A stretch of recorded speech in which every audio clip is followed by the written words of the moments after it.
Hello everyone, कैसे हैं आप सभी। आई होप आप सभी बहुत ज़्यादा अच्छे होंगे। एंड जैसा कि आप लोगों को पता है, मेरा नाम है नीरज और मैं आप लोगों का स्वागत करती हूँ आर्यभट्ट जी की दुनिया में।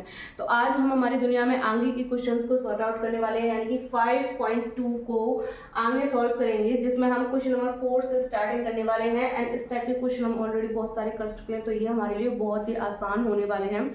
सबसे पहले हमारे पास क्वेश्चन नंबर 4 लिखा हुआ है, show that the sequence defined by an is equal to 3n square minus 5 is not ap। मतलब जो हमें ये सीक्वेंस दिया हुआ है वो हमें शो करना है कि हमारा ये ap में नहीं है। ठीक है, तो बहुत ही सिंपल है, सॉल्व करते हैं। यहाँ पे सॉल्व 4 वाला। ठीक है, तो सबसे पहले हम हमारी सीक्वेंस को लिख लेंगे, an is equal to 3n की पावर 2 माइनस 5। ठीक है, अब हमें an की वैल्यू पता है, तो हमें फाइंड क्या करना है, अकॉर्डिंग टू दिस हमें an प्लस 1 माइनस an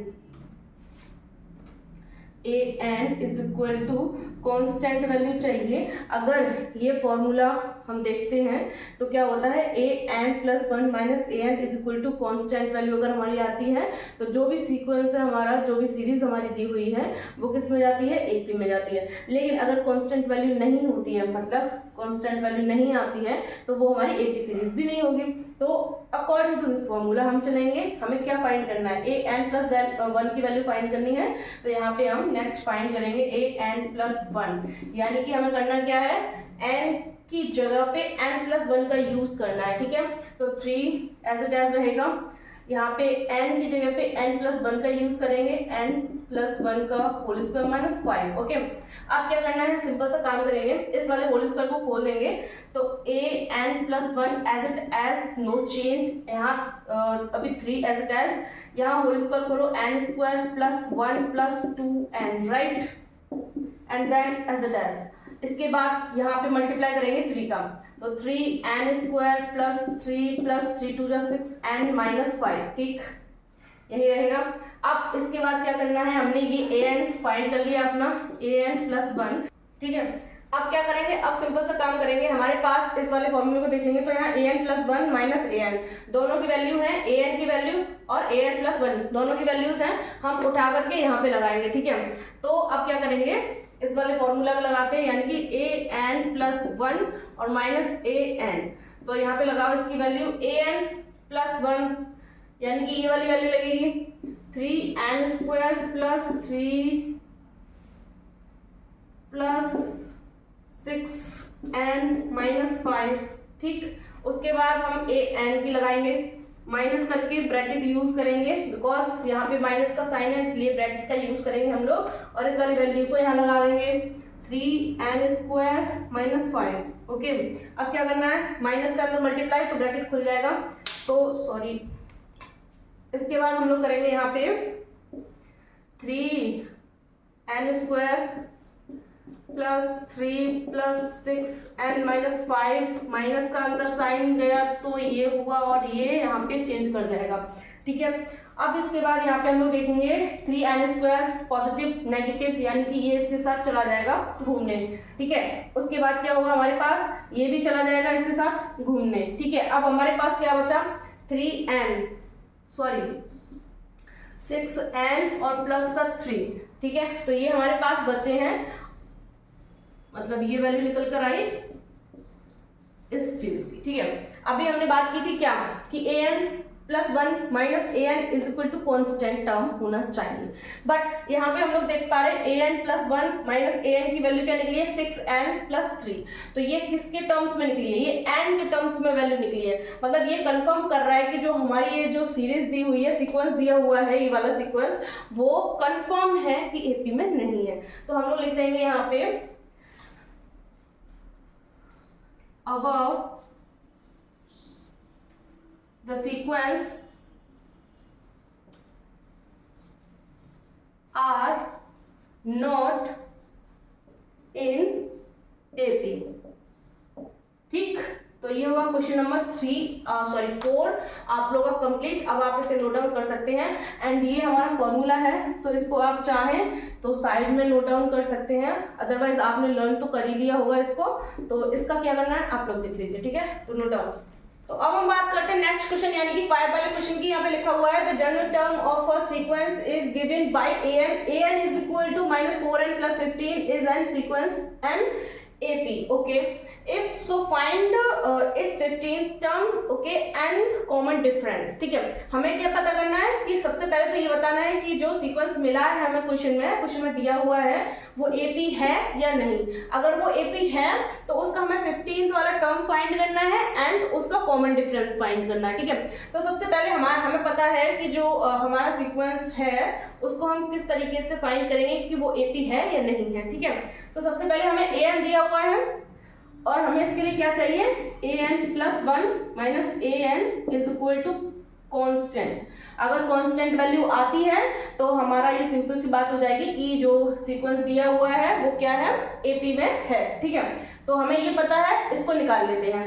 तो an + 1 इज इक्वल टू क्या हो जाएगा, यहाँ पे -4n + 1 और प्लस का 15, right. an + 1 is equal to हो जाएगा -4 का अंदर मल्टीप्लाई करें तो कुछ इस तरीके से दिखाई देगा। ठीक है, अब इसके बाद क्या करेंगे, हमारे पास an + 1 की वैल्यू आ गई यहाँ पे, और यहाँ पे an हमें ऑलरेडी मिला हुआ है तो यहाँ पे हम यूज करेंगे इसका। तो an + 1 - an, इसको थोड़ा छोटा लिखो, कंफ्यूज मत हो जाना, ये नीचे चलता है an + 1 और ये मेन माइनस होता है। ठीक है, और इज इक्वल टू हम लगाएंगे तो इसकी वैल्यू लगाओ पहले, यानी कि -4n - 4 + 15 और फिर इसकी वैल्यू लगाओ तो इसकी वैल्यू सिंपल सी है, ये रही -4n + 15, लेकिन यहाँ पे माइनस का यूज हो रहा है तो यहाँ पे हम लोग क्या करेंगे, यहाँ पे मेन माइनस और ये इस तरीके से। ओके, अब इस माइनस का अंदर मल्टीप्लाई करेंगे तो क्या हो जाएगा, -4n - 4 + 15, या फिर इसको प्लस का 11 कर दो, 15 में से 4 गया प्लस का 11। ओके, अब क्या करना है, माइनस प्लस हो गया। ओके, माइनस और माइनस प्लस, तो माइनस हुआ। ओके, अब क्या करना है, इसको ये कैंसिल आउट चले गए और हमारे पास बचा गया प्लस का 11 माइनस का 15 तो माइनस का 4। ठीक है, तो ये क्या आई है, एक कांस्टेंट वैल्यू आई है जो कि ये बता रही है हमें कि जो hमारा सीक्वेंस है वो क्या है, AP में है। तो हम लिख देंगे अब sequence is an AP। Okay, first condition हमारी क्लियर हो चुकी है, हमें बताना था कि ये हमारा सीक्वेंस AP में है या नहीं, हमने बता दिया हमारा सीक्वेंस AP में है। ठीक है, अब सेकंड क्या है, यहाँ पे 15th वाला टर्म हमें फाइंड करना है। नाउ फॉर 15th टर्म, सही है, यहाँ पे हमें 15th वाला टर्म फाइंड करना है तो हम 15th टर्म की कंडीशन को निकालेंगे। यहाँ पे तो करना क्या है, सिंपल सा काम करना है, यहाँ n की जगह हमें 15 का यूज करना है, बहुत ही सिंपल है। तो a15 इज इक्वल टू क्या हो जाएगा, -4 और यहाँ 15 का मल्टीप्लाई और प्लस का 15, जहां पर n था वहां 15 कर देंगे तो a15 इज इक्वल टू हो जाएगा -60 प्लस का 15। ओके, तो a15 हुआ हमारे पास कितना, a15 इज इक्वल टू हो जाएगा कितना हमारे पास, a15 इज इक्वल टू हो गया माइनस का 45। ठीक है, तो a15 की वैल्यू यहाँ से निकल कर आ गई, सेकंड कंडीशन हमारी यहाँ कंप्लीट हो गई। अब इसके बाद हम थर्ड कंडीशन देखेंगे, तो थर्ड कंडीशन में हमें क्या निकालना है, कॉमन डिफरेंस निकालना है बच्चों। तो कॉमन डिफरेंस अगर आप में थोड़ी सी अकल लगाओगे इस क्वेश्चन में तो कॉमन डिफरेंस आप लोग देख पा रहे होंगे कि हम लोग ऑलरेडी निकाल चुके हैं। कहाँ निकाल लिया हमने, हमारे कॉमन डिफरेंस की कंडीशन भी यही होती है, an + 1 - an, ये जो होता है इसका जो डिफरेंस निकल कर आता है वो क्या होता है, हमारा कॉमन डिफरेंस ही तो होता है, हम ये निकाल चुके हैं ऑलरेडी। ठीक है, लेकिन अगर इसके बाद भी अगर आपको तसल्ली नहीं मिल रही है तो हम लोग क्या कर सकते हैं, अदर वे से भी कॉमन डिफरेंस निकाल सकते हैं। कैसे, d इज इक्वल टू क्या होता है हमारे पास, a2 - a1, याद आ गया होगा आप लोगों को, है ना, हमने कुछ टाइम पहले पढ़ा है। डी इज इक्वल टू, यानी कि डी हम क्या कहते हैं, कॉमन डिफरेंस। तो हमारा second term minus first term, इसका जो भी डिफरेंस निकल कर आएगा, जो भी निकल कर आता है वो हमारा क्या होता है, कॉमन डिफरेंस होता है। तो अब हम क्या करेंगे, डी की वैल्यू निकाल लेते हैं, ठीक है। तो हम पहले सबसे पहले क्या करेंगे, वो करेंगे यहाँ पे a2 और a1 इन दोनों की वैल्यूज को फाइंड कर लेते हैं, क्योंकि हमारे पास है नहीं है, ठीक है। तो यहाँ पे n की जगह पे 1 रखेंगे और 2 रखेंगे, दोनों वैल्यूज को फाइंड करेंगे। तो a1 निकाल लेते हैं, तो निकलेगी कितनी, -4 + 15, तो ये कितना निकल कर आया, 11 प्लस का, ठीक है। और इसके बाद यहाँ पे हम a2 निकालेंगे, तो ये कितना निकल कर आएगा, माइनस का 4 × 2 प्लस का 15 इज इक्वल टू 4 2 ज़ा माइनस का 8 हो गया प्लस 15, तो ये कितना होगा, 7 हो गया, ठीक है।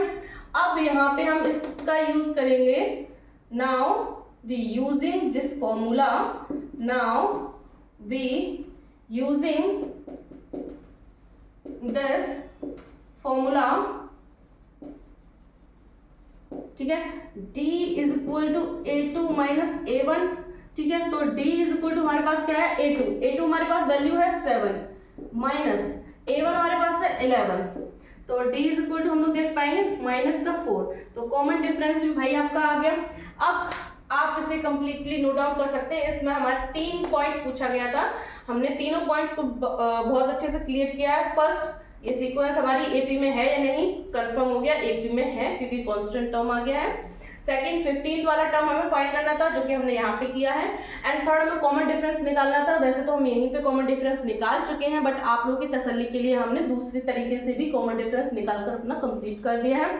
अब आप इसे कंप्लीटली नोट डाउन कर सकते हैं, 5 वाला कंप्लीट हुआ। अब हम बात कर लेते हैं अपने नेक्स्ट क्वेश्चन नंबर 6 की। यहाँ पे लिखा हुआ है, justify where the it is true to say that the sequence having following and term is an AP. यानी कि जो 6 वाले 3 पार्ट दिए इन्होंने और कहा है कि ये तीनों पार्ट एपी के हैं या नहीं, मतलब जो सीक्वेंस दिए हैं इन्होंने ये बोल रहे हैं कि ये एपी में है या नहीं, ठीक है। तो हमें ये क्लियर करके बताना है कि ये एपी में है या नहीं। तो सबसे पहले हमारा फर्स्ट टर्म लिखा हुआ है, और एपी की कंडीशन कौन सी होती है हमारी, an + 1 minus an is equal to constant value, ठीक है। अगर इस कंडीशन को कोई भी सीक्वेंस फॉलो करता है तो वो हमारी एपी में आता है, ठीक है। तो हम अपने तीनों के तीनों सीक्वेंस को इस कंडीशन से निकालेंगे और हमें पता चल जाएगा, ठीक है। तो पहला वाला निकालते हैं, तो an पता है हमें, an + 1 निकाल लेते हैं। an + 1 is equal to 2n + 1 minus 1, okay. तो यहाँ से निकालेंगे तो 2n + 2 माइनस 1, ठीक। अब इसके बाद हमें an पता है, an + 1 पता चल गया है, हम उसका यूज कर लेते हैं, ठीक है। तो an + 1 minus an is equal to, value लगा लो an, यानी कि 2n प्लस, इसमें से सही कर ले इसको, प्लस का 2 माइनस का 1 यानी कि 1 बचा, या फिर ऐसा लिख लो, सीधा सीधा लिख लो, ठीक है, कोई चेंज नहीं है। माइनस an की वैल्यू लिखो 2n माइनस 1, ओके। अब यहाँ पे 2n as it as plus 2 as it as minus 1 as it as plus, ठीक है, सॉरी माइनस का 2n हो गया, माइनस प्लस हुआ और 1 हो गया, ठीक है। हमें अपना दिमाग ज्यादा नहीं लगाना है, बस जो क्वेश्चन बोलता जा रहा है उससे हम अपनी इस वाली कंडीशन से निकालेंगे और हमें आंसर मिल जाएगा, ठीक है। ज्यादा जोड़ घटाव नहीं करना है, जो है उसको सीधा सीधा रखो, वैल्यू को सीधा सीधा रखो, पता चल जाएगा आपको। प्लस का 2n है, माइनस का 2n है, दोनों साथ में घूमने निकल गए, ठीक। अब माइनस का 1 है, प्लस का 1 है, ये दोनों भी साथ में घूमने निकल गए, बस। अब हमारे पास क्या बचा है, ओनली 2 बचा है, पूरी जो थी सॉल्यूशन उसमें क्या बचा, 2 बचा। 2 कैसा है, कांस्टेंट है, तो ये कंफर्म हो जाता है कि जो हमारी सीक्वेंस है वो किसका है, एपी का है। तो यहाँ पे लिख लेंगे an + 1 माइनस an + 1, ठीक है, इज इक्वल टू 2, जो कि कांस्टेंट है, तो लिख लेंगे therefore above sequence is an AP, okay. अब हमारा फर्स्ट वाला कंफर्म हो गया, अब हम सेकंड वाले को देखते हैं, ठीक है। सेकंड वाला नोट डाउन करेंगे यहाँ पे, सेकंड वाला करेंगे A N is equal to 3n की पावर 2 और प्लस का 5, यही है। अब हमें क्या करना है, ए एन हमें पता है, according to this a n पता है, ए एन प्लस 1 निकालना है, बहुत ईजी है हमारे लिए। A n plus 1 is equal to, जहाँ पे एन है वहाँ एन प्लस 1 कर लो, 3n प्लस 1 का होल स्क्वायर प्लस 5, तो यहाँ कर देंगे a n plus 1 is equal to 3n, sorry अभी नहीं मल्टीप्लाई कर सकते, अभी हम क्या करेंगे, होल स्क्वायर खोलेंगे, n square plus 1 plus 2n right plus 5, okay. अब क्या करेंगे, इस 3 का अंदर मल्टीप्लाई कर ले, ठीक है कर लेते हैं भाई। तो हम क्या करेंगे, ए n plus 1 is equal to, यहाँ 3 का अंदर मल्टीप्लाई करेंगे तो 3n square plus 3 plus 3 to जा 6n और प्लस का 5 एज इट एज रहेगा, इसको हटा देते हैं क्योंकि हमारे दिमाग में छप चुका है ऑलरेडी, ठीक है, एज इट एज रहेगा, यानी कि 3n स्क्वायर लिख गया प्लस 3 लिख गया प्लस 3 टू जा 6 हो गया और 5 as it as, no change, okay. हमारे पास an प्लस 1 की वैल्यू आ गई और an की वैल्यू ऑलरेडी है, यूज करते हैं an प्लस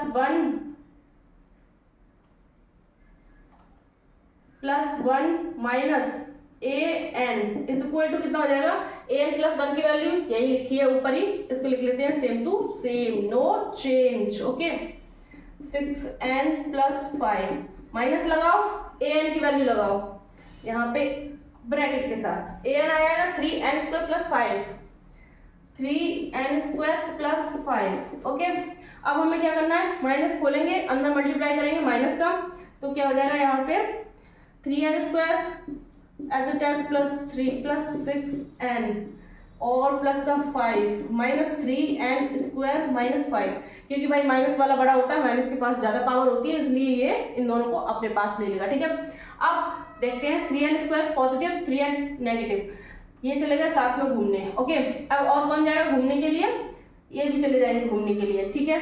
बचा कौन कौन, a n plus 1 minus a N is equal to कौन बचा, 6n प्लस 3, ये दोनों बच गए। बट अब हम लोग देख पा रहे हैं क्या, ए n plus 1 minus a n की जो वैल्यू आनी चाहिए वो क्या आनी चाहिए, कांस्टेंट आनी चाहिए, तब हमारा जो सीक्वेंस होगा वो कैसा होगा, वो हमारा एपी में होगा, ठीक है। लेकिन यहाँ पे हम क्या देख पा रहे हैं, यहाँ पे जो वैल्यू आई है वो किस में आई है, एन के टर्म्स में आई है, तो यहाँ पे सिंपल सी बात है, ये कांस्टेंट नहीं है, जब कांस्टेंट नहीं है तो ये एपी में भी नहीं जाएगा, तो हम लोग क्या लिख देंगे, therefore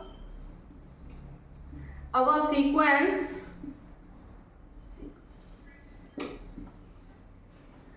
is not an AP, okay, AP, और ये हो गया हमारा therefore, ठीक है। तो ये क्वेश्चन नंबर हुआ कौन सा आपका कंप्लीट, 6 का फर्स्ट यहाँ पे आपका कंप्लीट हो गया, एंड 6 का जो सेकंड है हमारा वो भी कंप्लीट हो गया, दोनों पार्ट्स कंप्लीट हो चुके हैं। अब आप इनको नोट डाउन कर सकते हैं, ठीक है। अब हम बात कर लेते हैं अपने नेक्स्ट क्वेश्चन की, यानी कि लास्ट पार्ट की, 6 का लास्ट पार्ट, ठीक है, जो है a N is equal to 1 plus n plus n square, ठीक है। तो हमें वही सेम फाइंड करना है, तो जिसके लिए हमारे पास ए एन तो है, सेकंड हमें क्या निकालना है, ए एन प्लस 1 की वैल्यू, ठीक है। बहुत ही आसानी से निकालेंगे हम लोग, कैसे, जहां एन है वहां एन प्लस 1 का यूज कर लेंगे, 1 plus n plus 1 plus n plus 1 का होल स्क्वायर, ठीक है। होल स्क्वायर को खोलेंगे, 1 plus n plus 1 plus n square plus 1 plus 2n, okay, हो गया हमारे पास। अब हम क्या करेंगे, ए एन वैल्यू हमें पता है, ए एन प्लस 1 वैल्यू हमारे पास आ गई है। फॉर्मूला क्या होता है हमारे पास, ए n plus 1 minus a N और इज इक्वल टू हमारा कांस्टेंट पार्ट होना चाहिए, ठीक है। अगर ये चीज यहाँ पे एग्जिस्ट करेगी तो ये कांस्टेंट आंसर आएगा, ठीक है। तो इन दोनों की वैल्यू हमारे पास है, उठा के यहाँ लगा लो। ए एन की वैल्यू हमारे पास क्या है, 1 plus n plus 1 plus n square plus 1 plus 2n, minus का यूज करेंगे, ठीक। ए एन की वैल्यू सारी पॉजिटिव में है, सारी नेगेटिव में चेंज हो जाएगी, क्यों, क्योंकि यहाँ पे मेन माइनस है, ठीक है। तो अब हम ब्रैकेट का यूज नहीं करेंगे, डायरेक्ट हम यूज कर रहे हैं। तो डायरेक्ट हम यूज करेंगे, पूरी की पूरी पॉजिटिव वैल्यू नेगेटिव में चेंज हो जाएगी, यानी कि 1 माइनस एन स्क्वायर और इज इक्वल टू हमारा क्या आना चाहिए, कांस्टेंट। लेके चलेंगे इसको हम अपना साथ में, ठीक। अब कुछ भी आए कांस्टेंट में, मतलब कुछ भी आंसर आए वो हमें मैटर नहीं करेगा, बट कांस्टेंट आना चाहिए तो ये एग्जिस्ट करेगी, ठीक है। अब यहाँ पे देखेंगे माइनस का 1 प्लस का 1, ये चलेगा घूमने साथ में, ठीक। अब उसके बाद माइनस का n प्लस का n, ये भी गए भाई घूमने के लिए, ठीक। अब इसके बाद माइनस का n स्क्वायर और प्लस का n स्क्वायर, ये भी चलेगा भाई, निकल लिया, ठीक। अब हमारे पास क्या बचा, अब हमारे पास बचा 2n 1 और 1, ये भी 2 हो गया, और इज इक्वल टू में क्या आना था हमारे पास भाई, जो आंसर निकल करके वो मतलब इसका पूरे का सॉल्यूशन क्या आना था, एक कांस्टेंट वैल्यू आनी थी। बट यहाँ पे हम लोग देख पा रहे हैं कि ये कांस्टेंट नहीं है, क्योंकि यहाँ पे n है, तो this is not equal to this. मतलब ये जो था कांस्टेंट आना था बट नहीं आया कांस्टेंट, क्या निकल कर आया 2n + 2, तो ये हमारी वैल्यू नहीं है। तो हम लोग क्या लिख देंगे, the given sequence is not an AP, ठीक है। तो इसी के साथ ये क्वेश्चन हुआ आपका कंप्लीट, एंड आज के लिए आई होप काफी हो गया है। आई होप आपको सारे के सारे क्वेश्चन समझ में आए होंगे। क्वेश्चंस में कुछ नहीं था, मोस्टली हमको बताना था कि जो हमें सीक्वेंस दिए हुए हैं वो हमारे AP में है या नहीं है। अगर है तो हमें कोई टर्म निकालना है या कॉमन डिफरेंस निकालना है, जो कि हमारे लिए बहुत ज़्यादा इजी था, हमें बिल्कुल भी प्रॉब्लम नहीं हुई। एंड क्वेश्चन काफ़ी ज़्यादा अंडरस्टैंडिंग भी है, क्योंकि एक ही पैटर्न पे हैं सारे, और मोस्टली हमें सिर्फ और सिर्फ AP में बताना था एग्जिस्ट कर रहे हैं कि नहीं कर रहे हैं, जो हमने बहुत आसानी से बताए हैं। आई होप आप लोग को बहुत अच्छे से समझ में आए होंगे। एंड अगर आप लोग को क्वेश्चन समझ में आते हैं तो आप वीडियोस को अपने फ्रेंड सर्कल में ज़रूर डालें, ताकि और भी लोगों को ये चीज़ें देखने के लिए मिले आसानी से। एंड चैनल को सब्सक्राइब कर लीजिए, ताकि जो भी नई वीडियोस हो वो आप